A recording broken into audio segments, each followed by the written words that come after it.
में उसकी पत्नी जानकी थी। जानकी लोगों के घरों में झाड़ू पोछा करके कुछ पैसे कमा लेती थी और वहीं कालू किसी तरह मेहनत मजदूरी करके 2 वक्त की रोटी का जुगाड़ कर लेता था। कुछ दिनों से हो रही बारिश के कारण कालू की मजदूरी बंद हो गई थी। अरे जानकी, इस बार तो बरसात ने हद ही कर दी, रुकने का नाम ही नहीं ले रही।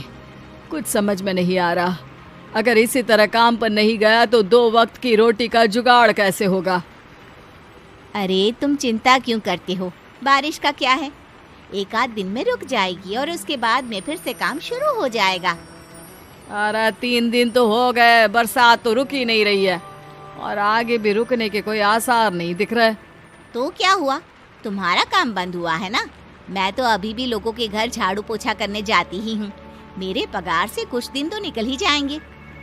अरे घर का खर्चा तो हम किसी तरह चला लेंगे जानकी, लेकिन ये जो छत टपक रही है इसका क्या करेंगे। ये बात तो आपकी सही है। हमारी झोपड़ी अब काफी पुरानी हो चुकी है और इसके छप्पर में भी कई सारे छेद हो गए हैं। रात भर पानी टपकता रहता है। अरे मैं भी इसी बात से बहुत परेशान रहता हूँ, कहीं किसी दिन ज्यादा बारिश आ गई तो हमारी झोपड़ी टूटकर बिखर ना जाए। राम राम राम, ऐसी अशुभ बातें क्यों करते हो। अरे ऐसा कुछ नहीं होने वाला, ये झोपड़ी ही तो हमारा सब कुछ है। अगर यही नहीं रही तो हम जाएंगे कहाँ। ठीक है जानकी, जब तुम्हारी पगार मिल जाएगी तो कुछ पैसे बचाकर झोपड़ी के छप्पर की मरम्मत करवा लेंगे, शायद हमारी परेशानी कुछ कम हो जाए। ठीक है जी, अब ना ज्यादा परेशान मत हो। ये लो खाना खा लो और सो जाओ, सुबह मुझे भी जल्दी काम पर जाना है। जानकी और कालू अपनी झोपड़ी में सो गए। रात को अचानक से बहुत तेज बारिश शुरू हो गई।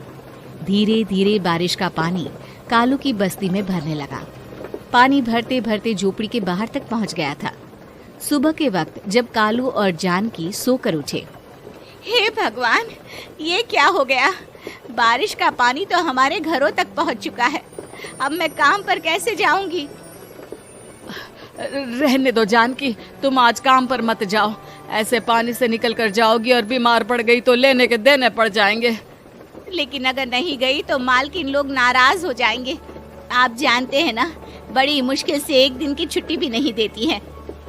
अरे लेकिन जान की झोपड़ी के बाहर तो पूरी बस्ती में पानी भरा है, तुम जाओगी कैसे। जानकी जैसे तैसे करके काम पर चली जाती है, लेकिन अगले दिन फिर से बहुत ज्यादा बारिश होती है और बस्ती में ज्यादा पानी भर जाता है।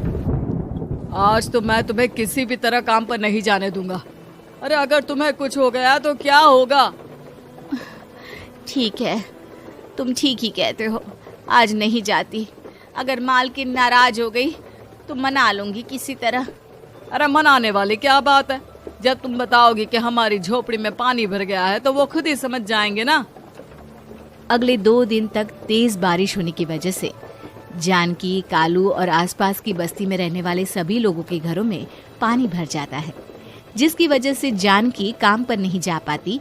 और 3 दिन के बाद जैसे ही जानकी काम पर पहुंचती है, कहाँ थी तुम? पिछले 3 दिनों से काम पर क्यों नहीं आई? मेम साहब क्या बताऊं, इतनी ज्यादा बारिश हो रही थी, हमारी पूरी बस्ती में पानी भर गया है और उससे भी ज्यादा तो मेरी झोपड़ी के अंदर पानी भर गया।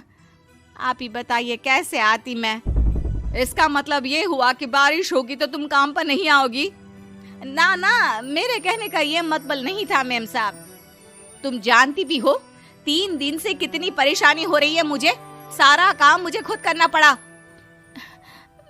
माफ कर दीजिए मालकिन जी, पर मैं क्या करती, आने के लिए रास्ता ही नहीं था, सब जगह पानी भरा हुआ था। बहाने तो तुझे बहुत बनाने आते हैं। जान की देख, अगर अगली बार ऐसा किया ना तो फिर काम से हमेशा के लिए छुट्टी। अरे ना ना मालकिन, ऐसा मत कीजिए। बारिश की वजह से मेरे पति की मजदूरी भी छूट गई है। बड़ी मुश्किल से घर में 2 वक्त खाने की रोटी का जुगाड़ हो पाता है। आप मुझे काम से निकाल देंगे तो हम क्या खाएंगे। अगर इतनी ही चिंता है तो फिर रोजाना काम पर आया करो।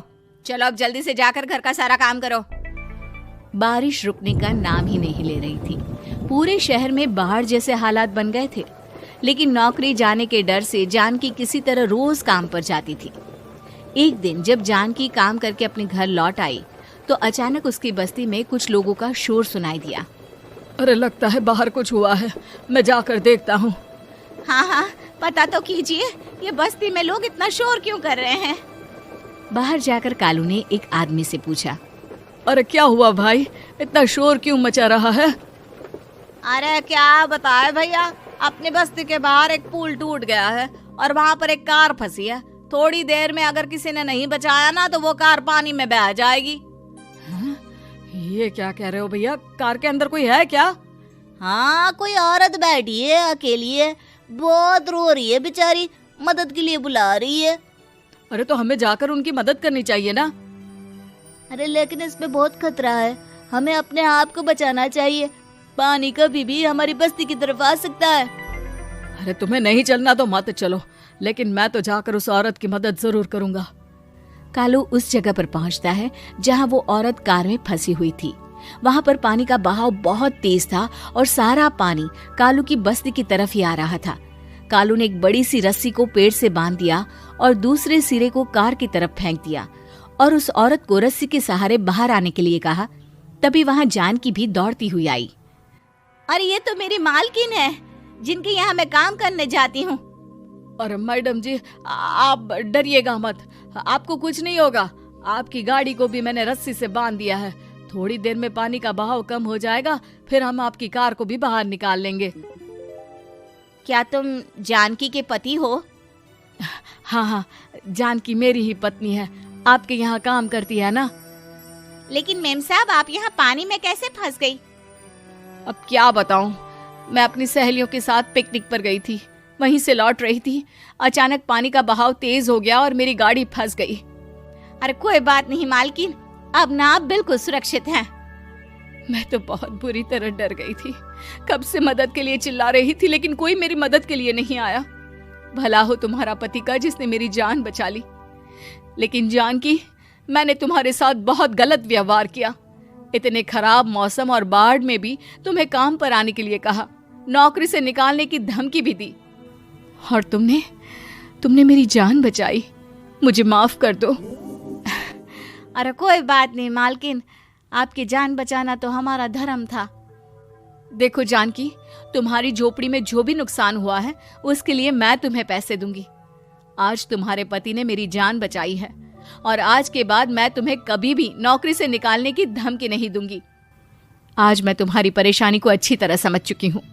हम जैसे पैसे वाले लोगों के लिए अपने घर में बैठकर बारिश का मजा लेना बहुत आसान है, लेकिन तुम गरीब लोगों के लिए बाढ़ और बारिश काफी परेशानी खड़ी कर देते हैं। ये बात मुझे आज अच्छी तरह समझ आ गई है। आपका बहुत बहुत धन्यवाद मालकिन।